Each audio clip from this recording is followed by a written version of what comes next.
Robbie was the big boy of the dressing room, and I quite fancied my chances. I wouldn't let anybody bully me, and he'd always pick on the kids and kick him in the train. We had a five-a-side match on a Friday, and I thought it was one Friday, he having to go with somebody, I pulled him off and I give him a little jab. And he said to me, right, I'll see you after. In his cockney, I said, yeah, no problem at all. I got changed. I remember Gary Peters was with me, and I was waiting for him outside. And he eventually came outside, Robin. I said, round the back, me and you, Robin. Went round the back. As you're walking up round the back, past the car park, to have this, we're going to have a scrap, he pulled the bottle out. And you won't believe what he did. He got this bottle out of his sleeve, he went, I was going to use this on you, John, but I thought, no, I better not, you're a mate of mine, and that's it. And Robin put the bottle down, we walked up to our house. Could we live together, next door to each other, Robin? And that was Robin Friday. Called his bluff? I don't know. It's almost Jekyll and Hyde sometimes. It was different on the pitch to off the pitch, and nice enough.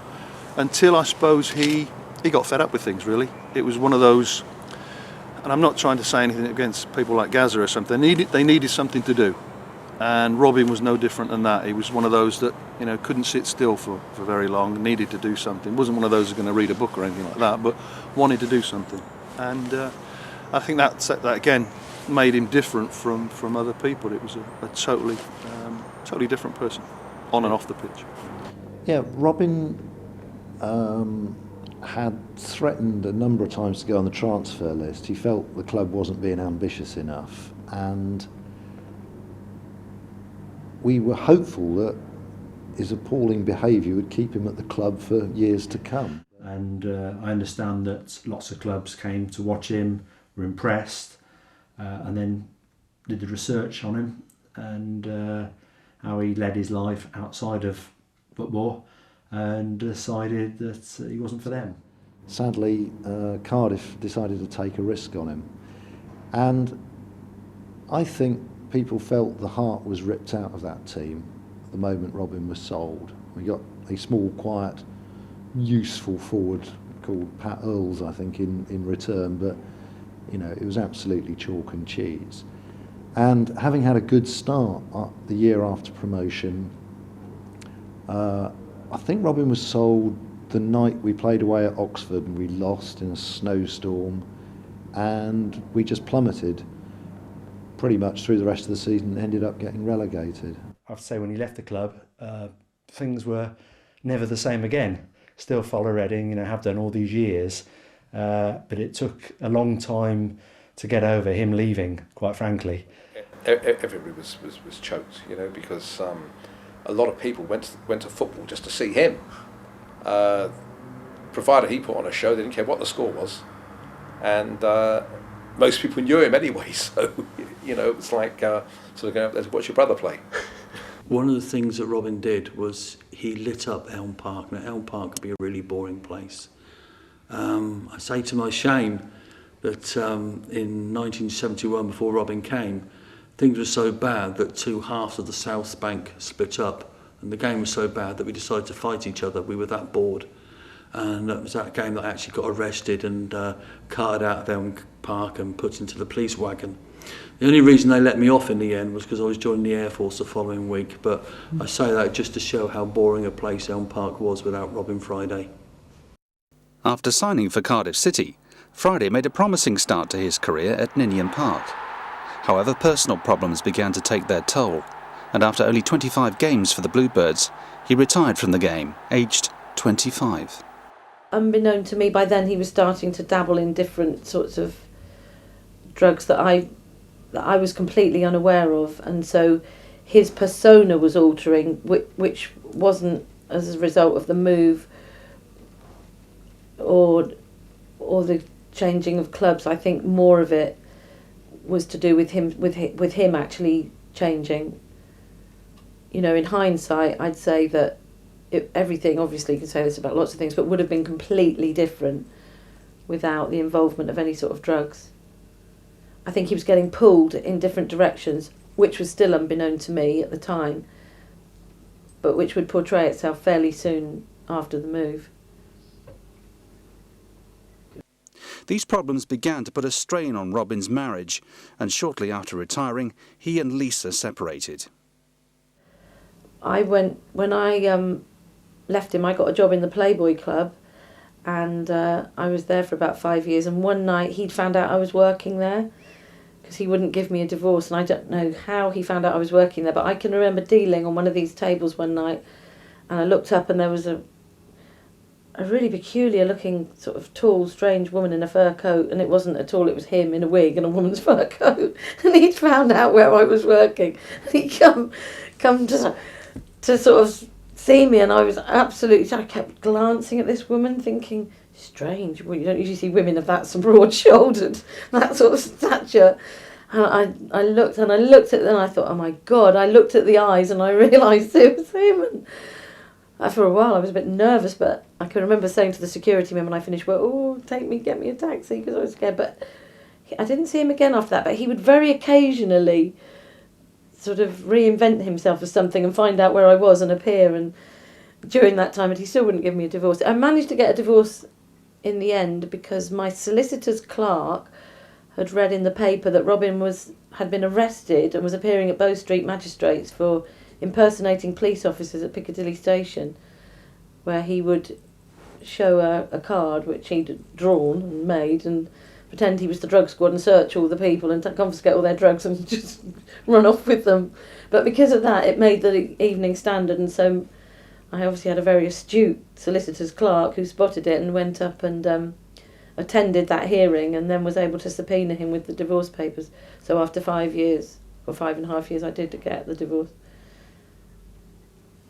But what he actually went on to do, I don't know. I think he was in London for about another 8 years after that, and I think he was probably just amongst those sort of people and living that sort of life, sadly. During the December of 1990, friends and family had lost contact with Robin, so on the 23rd his twin brother Tony called on his flat. It was there that he discovered Robin's body. He was just 38 years old, and the coroner recorded an open verdict.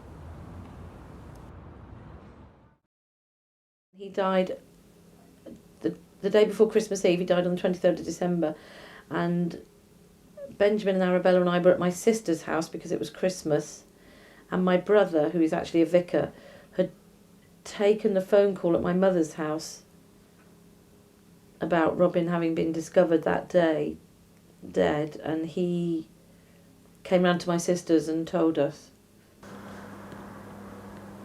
Stunned. I heard about it on Christmas Eve, and it was a chance meeting at a pub I never normally use. Went in there, and Lisa was in there. She told me, and I just couldn't believe it.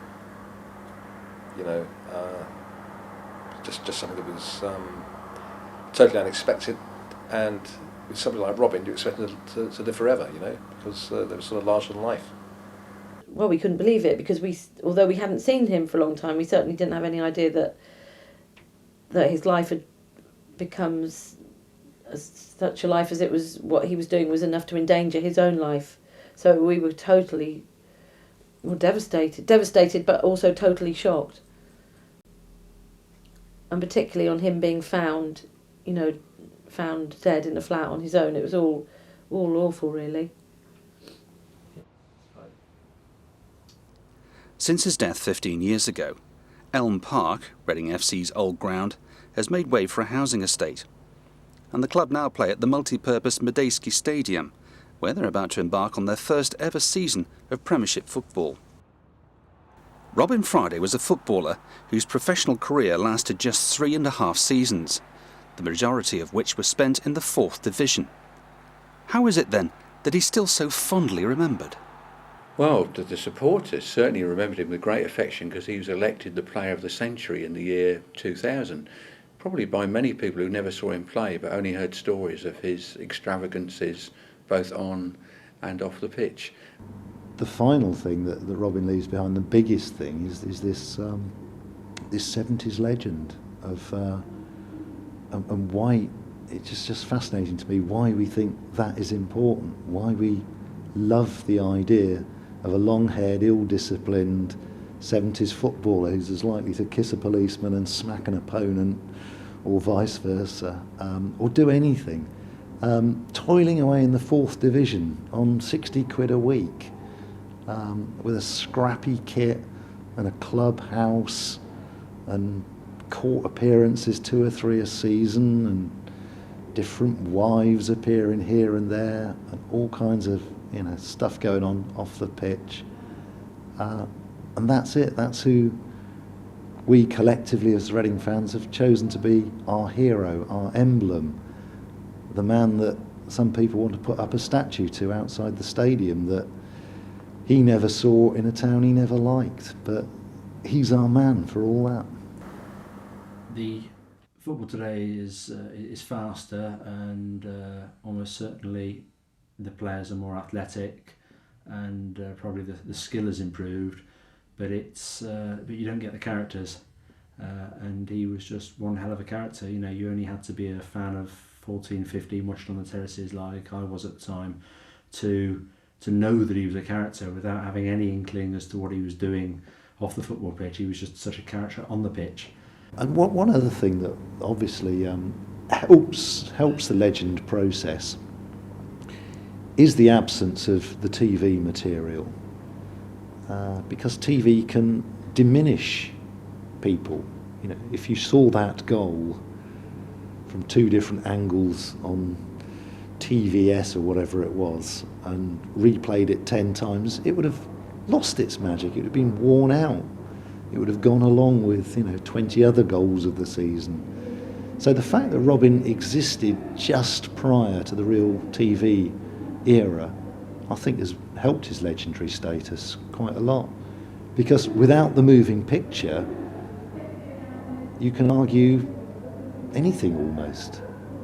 He would probably be totally fascinated by the amount of attention that's paid to him, and even this many years later, I think he would have really, really appreciated how people see him, even still now.